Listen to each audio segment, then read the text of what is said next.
Hey guys, my name's Kat, and today I'm going to talk to you about everything you need for road tripping with your cats. Now, if you're new here, first of all, welcome. I'm glad to have you. And second of all, let me quickly introduce you to my cats. This is Natia, and these are her babies, Gandalf and Dave. Now, these guys have a crazy story with a ton of travel from the get-go. Last December, my partner Jackson and I were living in Costa Rica when we found Natia. She was a stray, she was pregnant, and we just completely fell in love with her and decided to rescue her. A few months after that, we ended up bringing her and all 5 of her kittens from Costa Rica back to the United States. And a few months after that, we brought her, Gandalf, and Dave on a 1,600-mile road trip from North Carolina to Colorado, where we currently live. Prior to this, neither of us had ever traveled with a cat before in any capacity. So we had to learn a lot really quickly to make sure that the cats were safe and comfortable and that we were comfortable and that everything went as smoothly as possible. So in the first, 5 months of having Natia, we did a crazy amount of travel. And let me tell you, we have seen the good, the bad, the ugly, the smelly, everything, all of it. And we've learned a lot along the way, for better or for worse or for both. And given that we've gone through all of this craziness, I wanted to share the things that we've discovered with you guys so that if you're thinking about moving like we did or traveling or taking a road trip with your cats, hopefully it'll be a little bit easier for you. I'm gonna put links to everything we used in the description of this video. And just so you guys know, nothing here is being sponsored. This is just all stuff that we found based on our own research and really liked and wanted to share. So without further ado, these are our essentials for traveling with cats. So let's start with the most important thing. How are you gonna get the cat from point A to point B? While we were planning our trip from North Carolina to Colorado, we knew that it was gonna take 3 days. Now, no matter how well adjusted your cat may be, 3 days is a really long time to be in a car. And based on that, we were a little bit concerned about keeping them in the standard size small kennels that we use to take them to the vet or whatnot. We wanted to find something that they would have a little bit more room to move around in so that they could be more comfortable, so that we could maybe put a litter box in there if necessary. Also, something we had to consider is we were driving with everything for our move. We didn't have a moving truck. It was just us and whatever we could fit in our car and on top of it. So space was really important. What we ultimately decided on was a Sport Pet large pop-open kennel, and this is what it looks like when it's closed. Now expanded, this thing spans the entire length of our back seat. So for 3 cats, that's a pretty significant amount of space. And it was awesome because we had room for food and water bowls when needed. We even put a litter box in there at varying points throughout our trip, and the cats had plenty of room to move about without being on top of each other or really cramped. As you can tell here, our car is so full. By the time we were all packed up, I don't think we had like a single square inch of room to spare. And what I loved about this kennel is we were actually able to put a ton of stuff beneath it on the back seat. So for something that was really big and kind of space consuming, it was pretty efficient for us in packing our vehicle. I love how, I'm gonna show you again, I love how compact it is when you collapse it, just because, you know, something that's this big is gonna take up a significant amount of storage space if you can't break it down. So that is a huge plus. And I also really liked that it has doors on both sides. When we would take the cats out to go for walks or to use the litter box or whatever, it was really nice having those 2 separate entrances, because as a multi-cat family, frequently they're all trying to get out the same side. So it was nice for Jackson and I to be able to be on different sides and take them out one at a time. Love that, love it. Let's talk about harnesses. Harnesses were another really important element for us because our cats were going to need to be wearing them the entire time they were in the car. That's because when we did open the doors to get them out, whether it was to go into the pet-friendly hotel or to take them for little walks or to use the litter box or whatnot, it was a lot easier and safer for us to get them out and attach their leashes when they already had the harnesses on. So naturally, since we were gonna be in the car for so long, we wanted them to have harnesses that they could move comfortably in and that weren't constricting them in any way. Now, we actually ordered these harnesses when we were in Costa Rica and had them shipped from the United States. And so far, we absolutely love them. This is Natia's harness. The brand is either Rabbit Go or Rabbit Goo. I'm not sure which one it is. There's two O's, which leads me to believe that it would be Goo, but who knows? It's a very pretty color. It goes great with her fur, and it's awesome. I love this because it's very adjustable. This size is an extra small. Natia's a pretty small cat, so it fits her perfectly. And we've also been able to adjust it with her post-pregnancy body to make sure that it was comfortable no matter what. Love this, she loves it too. And these, same brand, are the ones we've used for the kittens. Now, they are the smallest, the size is small. They were the smallest ones that we were able to find. And the kittens did have to grow into them. So when we were in Costa Rica, they didn't fit, but by the time we moved to Colorado in early May, they fit perfectly. They were around 3 months of age when we were able to start using these as a practical solution. And I like that they're not the thin, just ribbon type ones, because you know that they're a little bit more comfortable. And it's much better than trying to lead them with just a collar and a leash, because that does put a lot of pressure on the neck.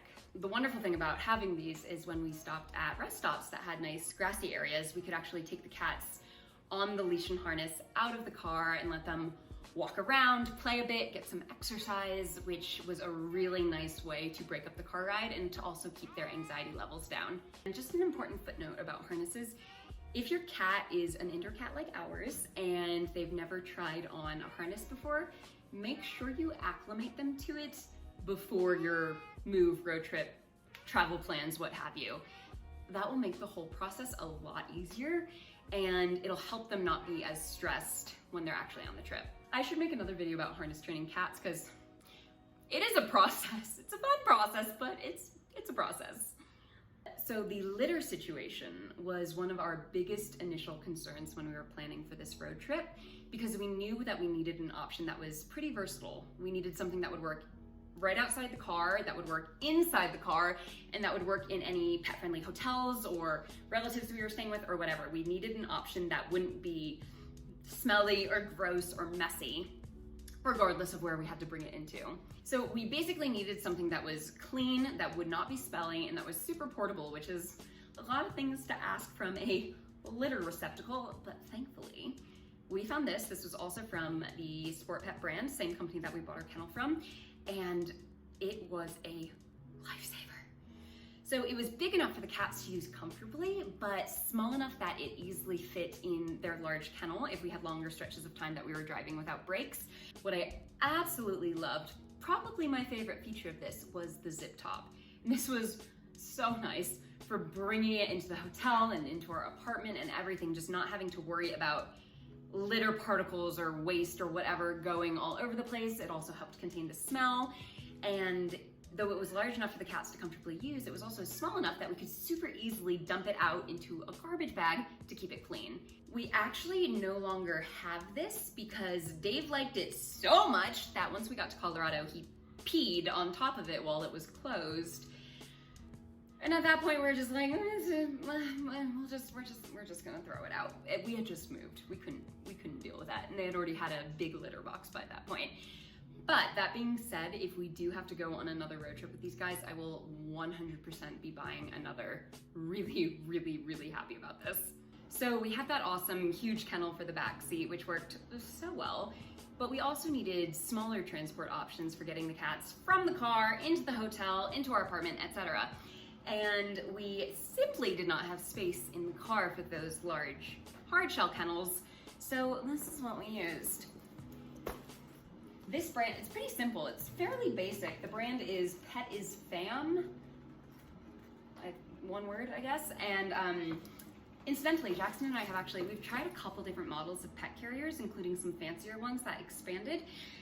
And so far, this is actually the one we've liked best. We have two. We have a red one and a green one. They're really simple, but they get the job done. They're sturdy. They've got plenty of mesh so the cats have good air circulation, and best of all, the hard bottom comes out and they collapse, which for people traveling with a super packed car and not an inch of room to spare, that was really, really helpful. So yeah, we'll probably explore different options in the future, but so far, we're very pleased with these. Yeah, and I anticipate using these for quite a while to come. So those are all the specialty items that we used and loved on our travels, but those are by no means the only things you need. As we have learned from experience, you want to be prepared for the absolute worst to happen. I mean, our 3-day road trip went phenomenally well, but our international flight from Costa Rica to the United States had some incidents, and you basically just always want to make sure that whatever life and cats throw at you, you can handle. So here's what you should consider for that. Pee pads. These are the same kind of training pads that you might use for a young dog or something like that. You can buy them in bulk. These are awesome for lining the bottom of kennels. Use them for these. Absolute godsend when Tia had a huge accident as we were trying to board our flight. And if you use them in the big kennels, I would recommend maybe taping them down. We didn't do that, but in hindsight, I think it probably would have been a good idea just to keep them steadier. Those are awesome because if there is an accident, you just fold them up and throw them out. In that same vein, bring paper towels, bring some sort of sanitizer, wet wipe thing to help clean up, hand sanitizer too, and garbage bags. Cats do not care about your proximity to a garbage can when they have accidents. And the last thing you want is to have a bunch of messy towels and pads and things and nowhere to put them. So bring garbage bags, hand sanitizer. I mean, gloves, plastic gloves are probably never a bad idea. We definitely could have used those in the past. Obviously, water, food, bring litter. Bring more litter than you think you need just in case. Sometimes cats have extra bowel movements when they're nervous, and traveling can be anxiety-inducing for a lot of cats. So that's always good to have. Beyond that, treats are always helpful, and make sure that you pad their kennel with blankets or rags or towels or something to give them a little bit of cushion to make them feel cozier and safer, and it'll also help dampen any noises of things moving and shifting around in your car, which can make them ultimately more comfortable. So that's what we used. I hope this is helpful. If you have any questions about our trip or anything you want to learn more about, let me know, and I would love to share our experiences with you guys. It's been quite the ride, but we've learned so much along the way, and it's been great. And you know, traveling with cats, especially by car, can be super, super intimidating, but if you're prepared for the possibilities, it can actually go really well, as we've learned. So if you want to keep up with our adventures, you can subscribe here, follow us on TikTok at Indoor Outdoor Cat, or on Instagram at Intia the Cat. If you do go for a road trip or a move or travel in any way with your cats, let me know how it goes. I would love to hear from you, hear what things you used, what worked for you, and yeah, I'd love to hear your experiences, so do feel free to share. Thank you guys for joining me, and I will see you all soon.